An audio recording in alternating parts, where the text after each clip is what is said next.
Did I expect an American? Definitely not, because it was sort of common knowledge, or common understanding rather, that the Vatican did not want an American pope, simply because of the status of the United States of America being the global superpower.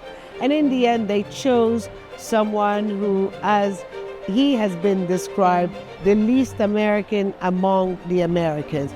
I'm Hoda Abdel-Hamid, senior correspondent, and between us, the choice of an American pope is not just symbolism, it's a sign of the global strategy of the Vatican.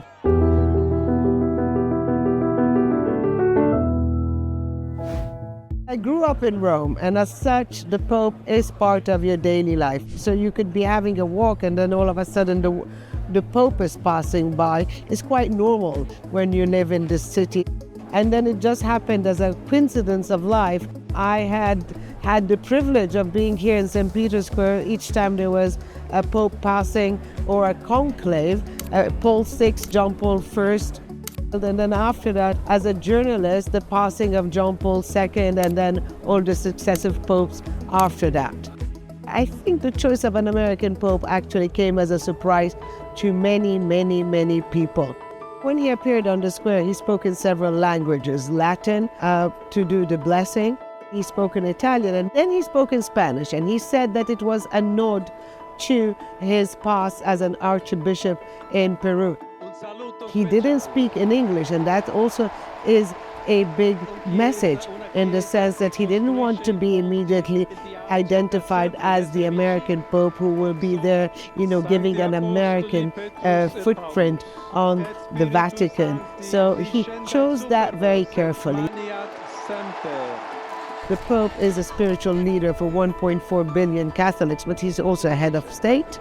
He's also an absolute monarch, and he is the one who leads the church in any direction that he wants to at this specific time, taking into consideration what's happening in the world. Now, before going into the conclave, the cardinals had issued a statement calling for peace in Ukraine and in Gaza. It's a statement that wasn't widely reported.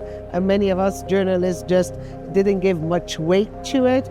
But looking at it now and seeing who they selected, it should have given us an inkling on what qualities they were looking for in the new Pope. Now, an American comes at a time where, if you remember, Pope Francis had very troubled relationships with, for example, J.D. Vance, the U.S. Vice President, and Pope Leo, when he was still a cardinal. If you go on his feed on X, well, he was quite outspoken on things like the deportation of migrants. He also corrected J.D. Vance a few times. So I think it comes at a time where the Catholic Church realizes that they needed to have an American specifically who spoke another language than what's coming out of the White House, and also a man that would still represent some of the ideals or some of the thoughts of Pope Francis, and then a man who can deal with the biggest challenges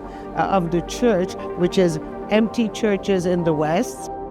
There are many, many, many priorities. I mean, he's going to be very uncomfortable for the U.S. administration. He's going to be very uncomfortable for the current government here in Italy, the Prime Minister, Giorgia Meloni. He's going to be very uncomfortable for the rise of the far right across Europe. So certainly it's not just a leader of the flock that they had elected, but someone who can also stand firm.